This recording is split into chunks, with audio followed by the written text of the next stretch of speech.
June 17, 2025 Gurramkonda మరియు మొలకొచ్చూరు market సంబంధించిన ధరల యొక్క సమాచారం. ముందుగా మొలకొచ్చూరు మార్కెట్లో ఇవాళ ఈ ఫిల్టర్ బుడ్ క్వాలిటీ మినహాయిస్తే ₹230 ఆరంభ ధర ₹230 దగ్గర నుంచి ₹340, ₹350 ఇవన్నీ మీడియం మరియు సెకండ్ క్వాలిటీలు.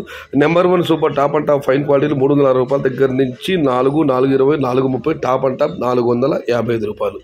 మొత్తం మీద చూస్తే ఇవాళ మొలకొచ్చూరు మార్కెట్లో ₹230 నుంచి ఆరంభ ధర ₹400, ముగింపు ధర టాప్ అండ్ టాప్ ₹420 నుంచి ₹450. టుడే మొలకొచ్చూరు market tomato big level grades ₹200 starting rate, ₹420 ending rate, top and top ₹455. ఇక గుర్రంకొండ మాట విషయానికి వస్తే ఇక్కడ శరామామూలు ఈ ఫిల్టర్ బుడ్ క్వాలిటీ మినహాయిస్తే ₹250 ఆరంభ ధర ₹250 దగ్గర నుంచి ₹370, ₹380 ఇవన్నీ మీడియం మరియు సెకండ్ క్వాలిటీలు. Number 1 super top and top fine quality ₹400 దగ్గర నుంచి ₹420, ₹430, ₹450 టాప్ అండ్ టాప్ అక్కడక్కడ మాత్రమే ₹470 నుంచి ₹500. మొత్తం మీద చూస్తే ₹250 ఆరంభ ధర, ₹450 ముగింపు ధర, టాప్ అండ్ టాప్ ₹470 నుంచి ₹500. Today Gurramkonda market tomato big level grades ₹250 starting rate, ₹450 ending rate, top and top ₹470 to ₹500.